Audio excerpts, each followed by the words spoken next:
रसिक हो नमस्कार. श्री विठ्ठलदेव आरळे यांनी पुरुषोत्तम मासानिमित्त गीत स्वरगंध हा संगीत कार्यक्रम प्रायोजित केलेला होता.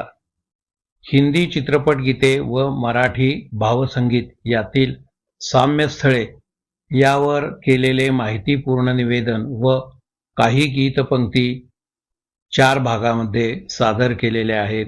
त्याचा आपण आनंद घेऊया. आणि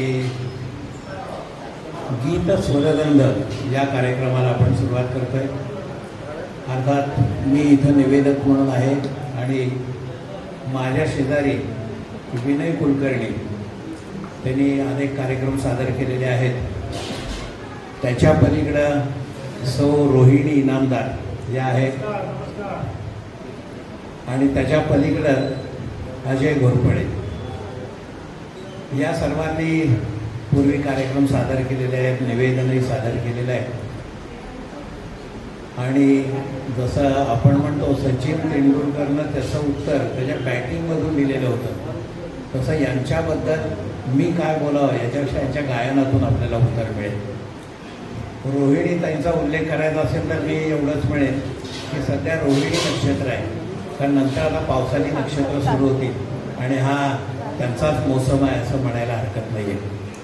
आपण मुख्य कार्यक्रमाकडे वळूया. या कार्यक्रमाच्या सुरुवातीला मी आपले ज्येष्ठ स्नेही अनिल वाळिंबे जे आता हयात नाही आहेत आणि आशाताई भोसले यासुद्धा सध्या हयात नाही आहेत, त्या दोघांनाही आदरांजली वाहतो आणि या कार्यक्रमाची सुरुवात करतो.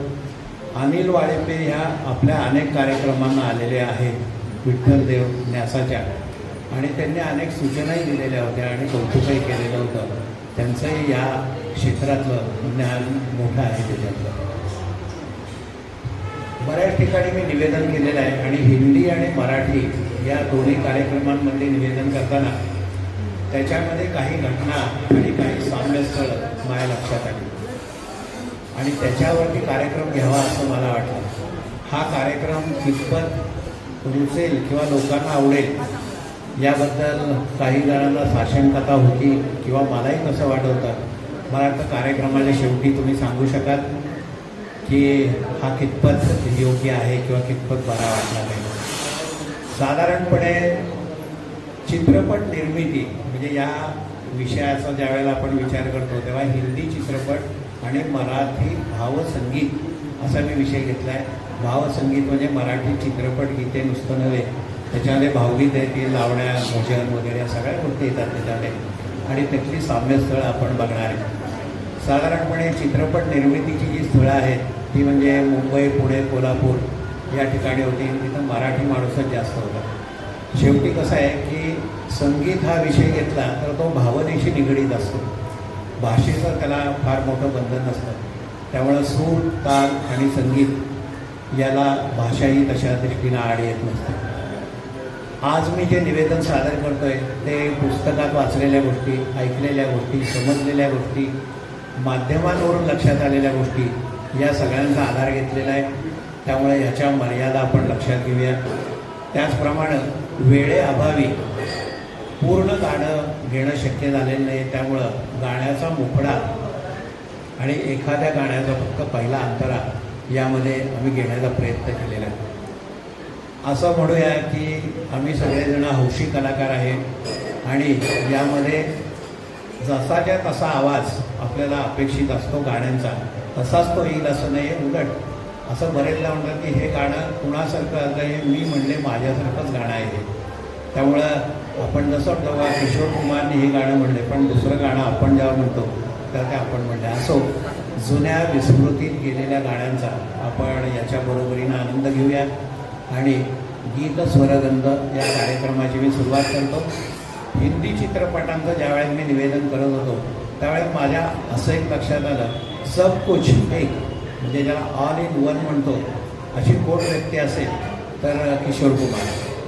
किशोर कुमार निर्माता आहेत, दिग्दर्शक आहेत, गायक आहे, अभिनेता आहे, संगीत दिग्दर्शन आहे. सगळ्या गोष्टी किशोर कुमारने एकत्र केलेल्या आहेत आणि खांडव्याला त्यांचं घर बघायला मी मुद्दाम गेलेलो होतो. त्या अर्थात आता मोडकळीला आलेलं होतं पण तिथं जवळजवळ 85 वर्षाचे एक त्यांच्या त्या हवेलीमुळं आपण हवेलीत राहणारे भेटले.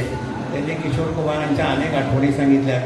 ते म्हणले ही जागा तुम्हाला दिसती, या ठिकाणी त्यांची जी गाडी होती, जी गाडी चित्रपटात त्याला वापरलेली आहे वगैरे त्यांनी आठवणी सांगितल्या. असो, तर किशोर कुमार यांचं आपण एक गाणं ऐकूया, दूर गगन की छाव में.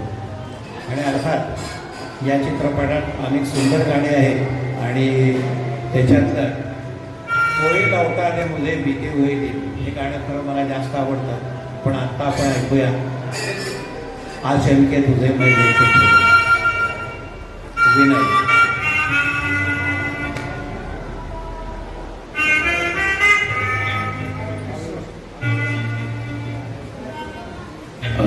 चल के तुझे मैं लेके चलूं ऐसे जगत के चले जहाँ हम भी न हो आंसू भी न हो बस प्यार करे. चल के तुझे मैं लेके चलूं ऐसे जगत के चले जहाँ हम भी न हो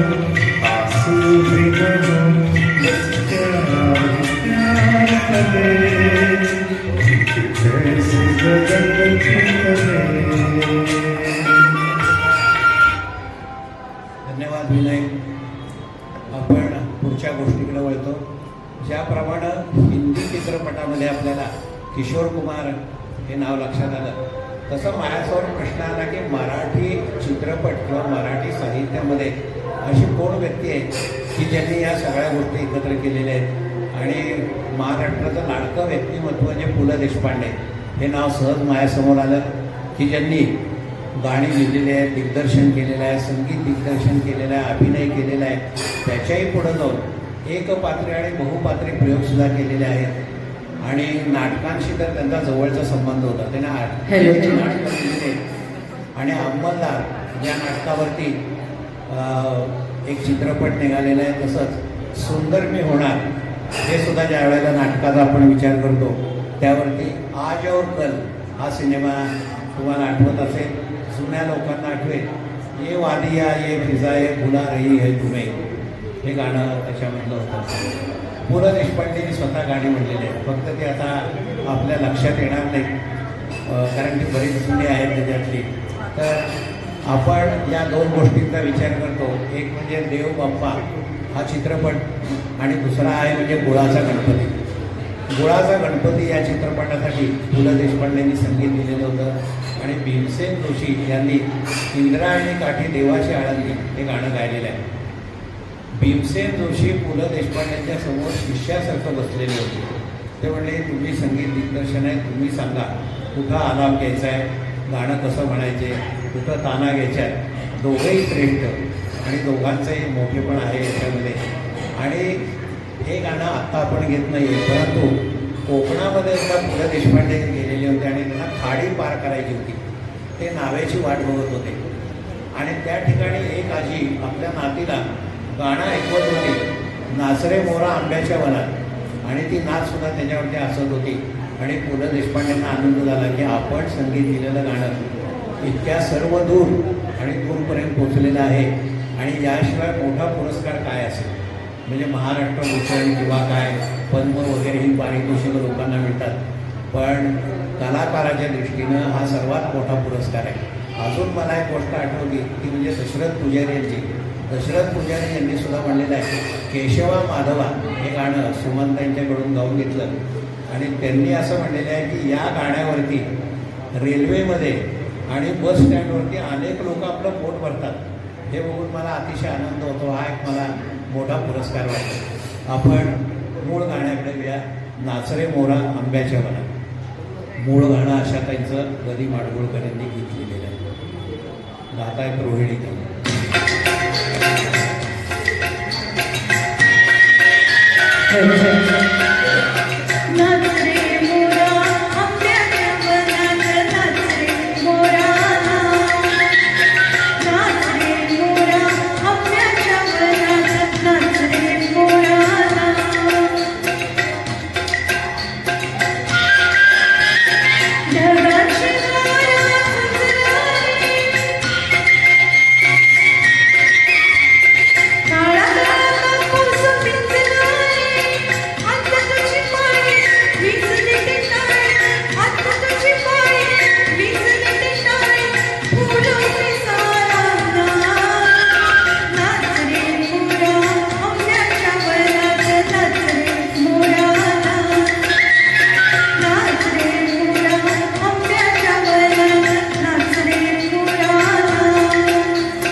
पुढचा एक माझ्या मनात विचार आला की गीतकार आहेत, संगीतकार आहेत आणि गायकही आहेत, अशी कमी लोक आहेत की ज्यांनी गाणं लिहिलेलंही आहे, म्हणलेलंही आहे आणि संगीतही दिलेलं आहे.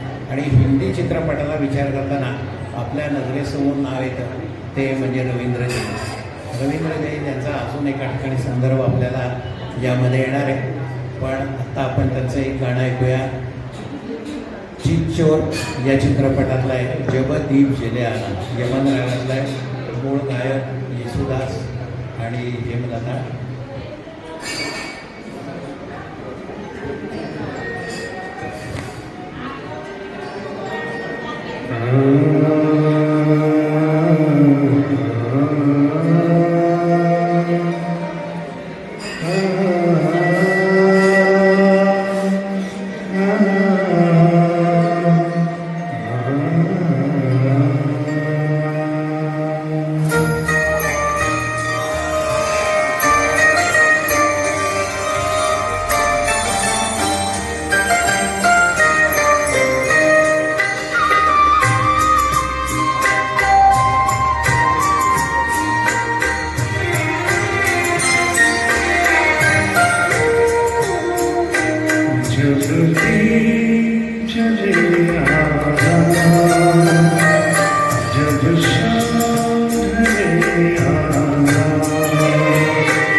हे सुंदर गीत विनयनं गायलेलं आहे. मला वाटतं थोडं गायल्यातच मजा आहे, कारण मग नंतर लोकांना वाटत नाही अजून एखादं कडवं घेतलं असतं तर.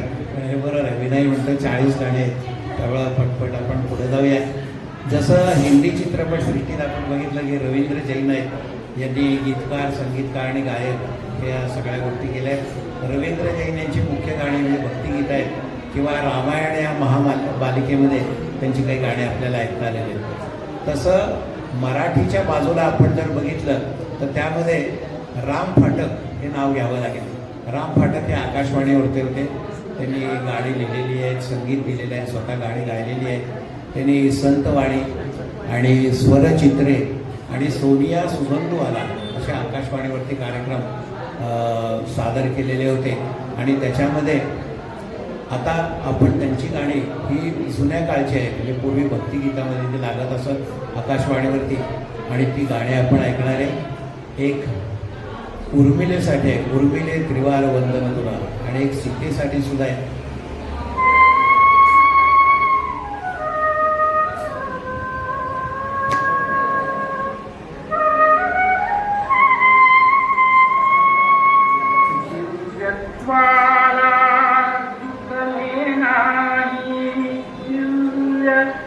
सदा भारी सखी तू दिव्य रूप मैथिली, सखी तू दिव्य रूप मैथिली.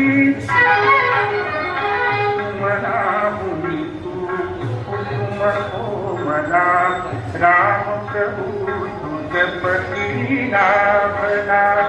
वनवासाची 14 वर्षे पतिव्रते भोगिली, सखी तू दिव्य रूप मैथिली, सखी तू दिव्य रूप मैथिली. हे मूळ राम फाटक यांच्या आवाजातलं आपण गाणं ऐकलं.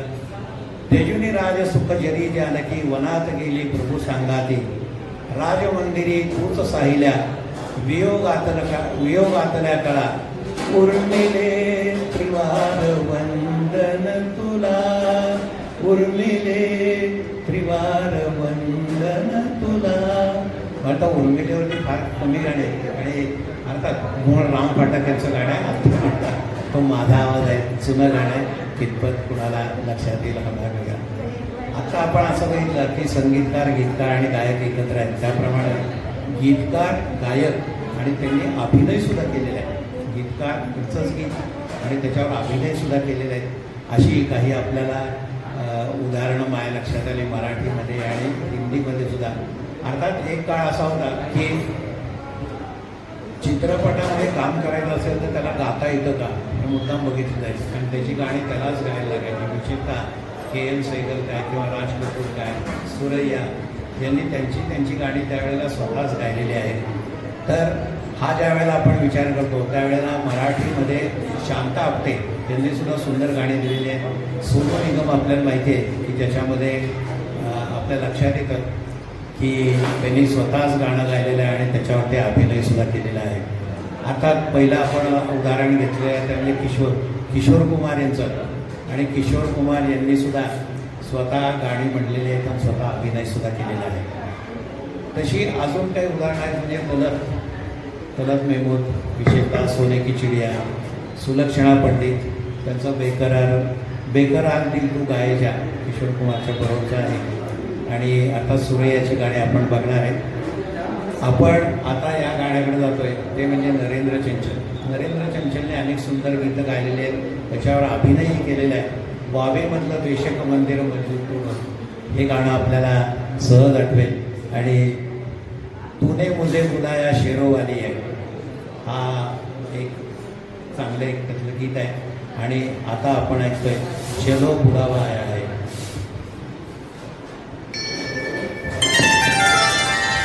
सांची जोतो वाली माता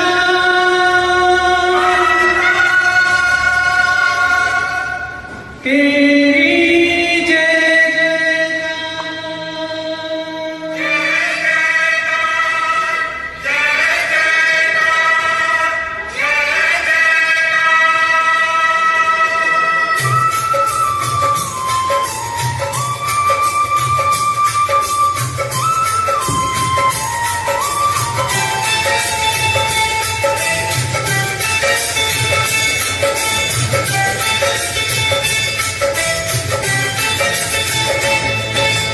तूने मुझे बुलाया शेरवाली, मैं आया शेरवाली.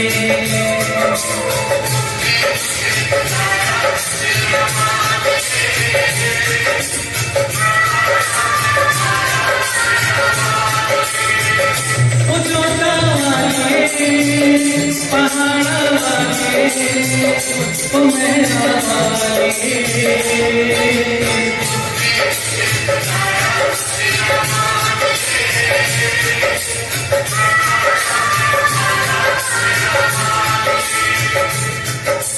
तूने मुझे बुलाया शेरवाली, मैं आया शेरवाली.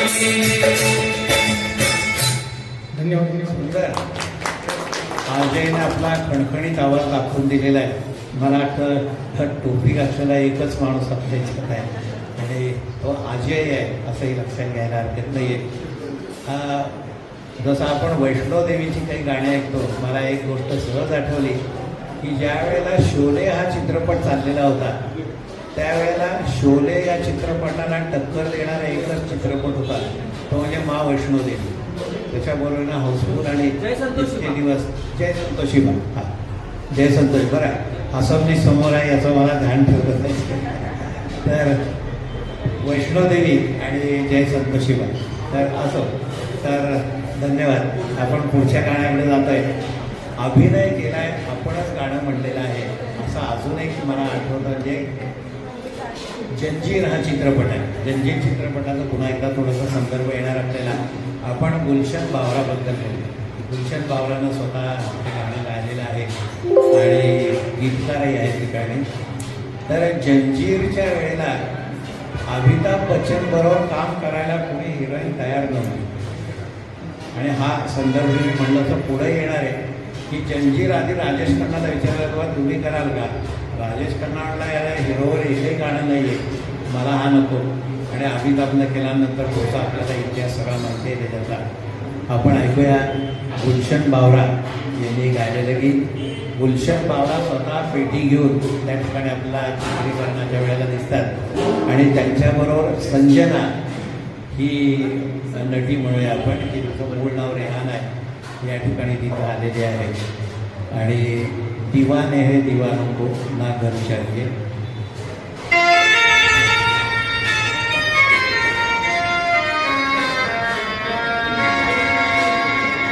आपके दिल में जो थोड़ी सी जगह मिल जाए, अपने अरमानों की बेताब कली खिल जाए.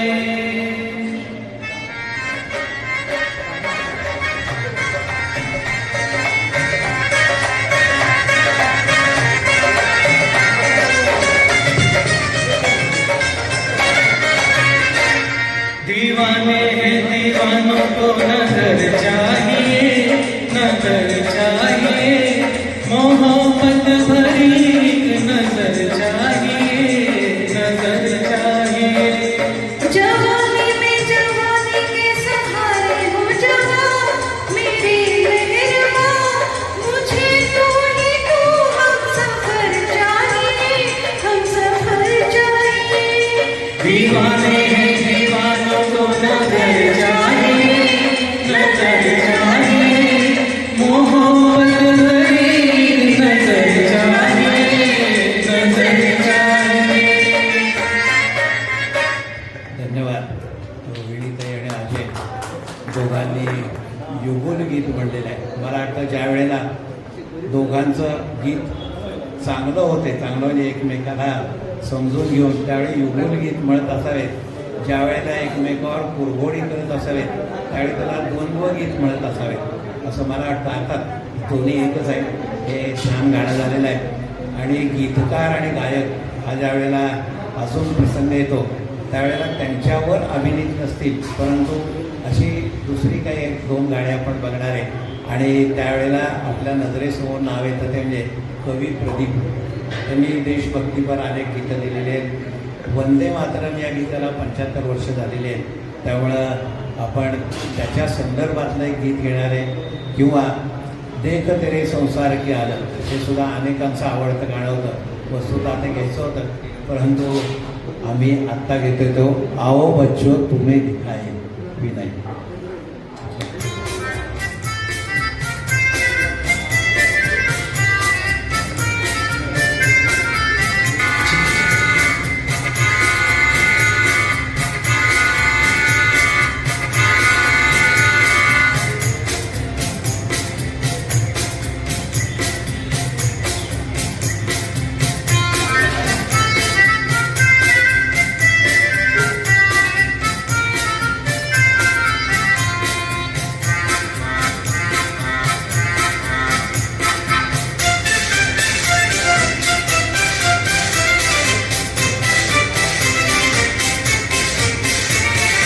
आओ बच्चों तुम्हें दिखाए जाती हिंदुस्तान की, इस मिट्टी से तिलक करो ये धरती है बलिदान की.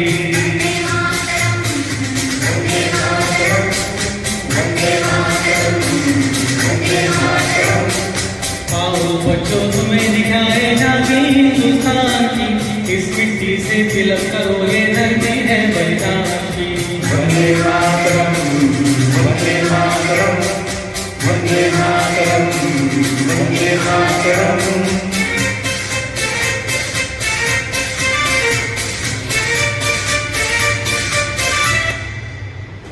धन्यवाद. भारत माता की क्या बात है. वंदे मातरम आपण असं वेळा त्याचं स्मरण केलं ही एक चांगलीच गोष्ट झालेली आहे. आणि त्याच्याबरोबरीनं गीतकार आणि ज्यांनी गाणी म्हणलेली आहेत याच्यामध्ये आनंद बक्षी एक नाव आहे. आनंद बक्षींनी गाणी म्हणलेली आहेत, फक्त ती आपल्या तेवढी लक्षात येत नाही. आनंद बक्षींनी सुंदर गाणी दिलेली आहेत. छुप गए सारे नजारे सारे, ताल से ताल मिला, मेरे सपनों की रानी, ही फार मोठी यादी आहे. त्याच्यामध्ये आपण आता खोला जात नाही. परंतु मोम की गुडिया ज्याच्यामध्ये तनुजा आणि विजय अरोरा यांनी अभिनय केलेला आहे आणि त्यांचं गाणं आपण घेतोय, बागो में बहार आहे.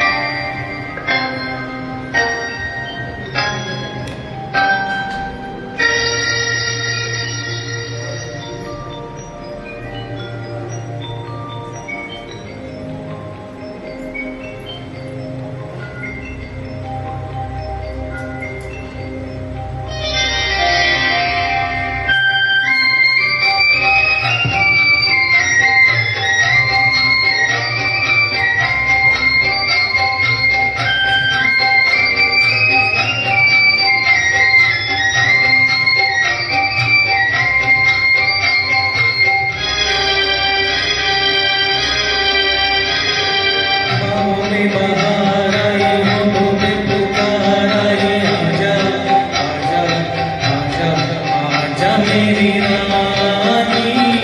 रुद्र में करार आई, रुद्र में करार आई, डोली में सवार आई, आजा आजा आजा आजा मेरे राजा.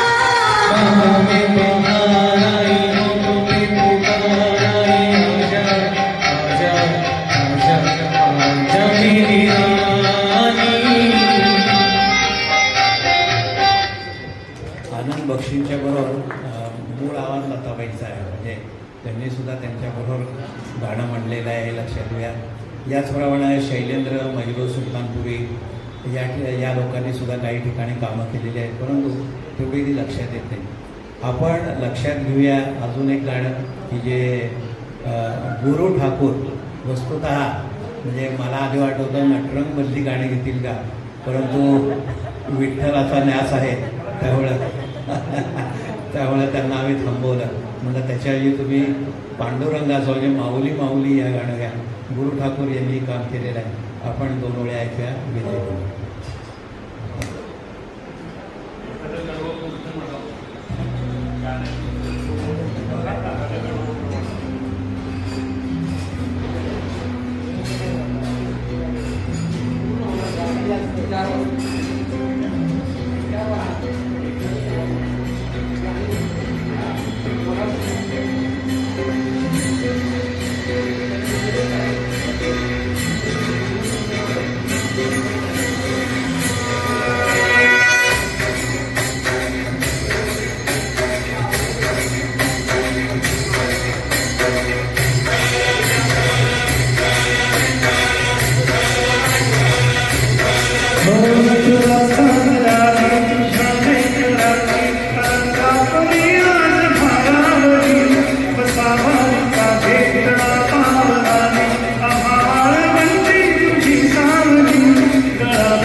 नाही चांगलं खणखणीत गाणे झालेले आहेत.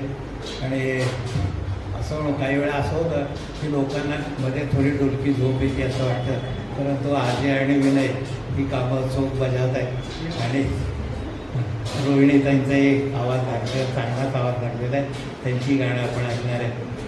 आता ज्याप्रमाणे गुरु ठाकूर हे मराठी भावविश्वाचे आपण व्यक्तिमत्व बघितलं की ज्यांनी काम केलेलं आहे, गाणंही गायलेलं आहे, तसं अभिनयसुद्धा केलेला आहे. याप्रमाणे अजून एक महत्त्वाचं नाव मराठी भावसंगीताचं येतं ते म्हणजे ग. दी. माडगूळकर म्हणजे अण्णा.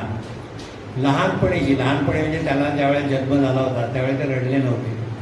त्यावेळेस त्यांना बहुतेक वाटलं की हे मूल आता काही जगत नाही आहे, परंतु जी सुई होती ती पुढं आली, तिनं त्याच्यातला तोंडाचा चिकटा काढला आणि श्वास भरला आणि ते बाळ रडायला लागलं. आणि आपल्याला म्हणून वाल्मिकी भेटले, त्यांनी गीत रामायण पुढं घेतलेलं आहे. आणि तसं पु ल देशपांडेंनी आठवण सांगितलेली आहे की त्यांच्या जन्माच्या वेळी त्या सुईणीनं त्यांच्या पायाला सुई टोचली, तेव्हा ते रडायला लागले. तेव्हा म्हणले मला कळलं की सुईणीला सुई म्हणजे सुई टोचते म्हणून त्याला सुईण का म्हणतात, तेव्हा मला तितकंच कळायला लागलं असं त्यांनी सांगितलं. आपण गदी माडगुळकरांचा ज्यावेळेस विचार करतो 2000पेक्षा अनेक गाणी, सर्व प्रकारची गाणी लावण्या दिलेल्या आहेत, भक्तिगीतं दिली, शृंगार गीतं दिलेली आहेत. आणि मराठी भावसंगीताचे ते अनविषिक्त सम्राट होते, भावकवीसुद्धा होते. आणि त्यांनी जी गाणी दिलेली आहेत, खूप गाणे आहेत. आणि त्यातलं आपण योग्य असं गाणं घेतो म्हणजे गाणं डारपण नदीचं.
गाणं झालेलं आहे. आणि म्हणून मी मुद्दाम सांगितलं की एक कडवं तरी घ्या. आणि अर्थात माझा आवडता आहे म्हणून मी शेवटचं कडवं घ्यायला सांगितलं. आणि माझ्या नातीला हे कडवं आवडतं, त्यामुळे तिचा जेव्हा फोन होतो तेव्हा मी त्याला आठवणीनं हे गाणं ऐकवतं. असं ते अमेरिकेत असते असं. गीत स्वरगंध याच्या पहिल्या भागाला येथे आपण स्वल्पविराम देऊन दुसऱ्या भागाकडे वळूया.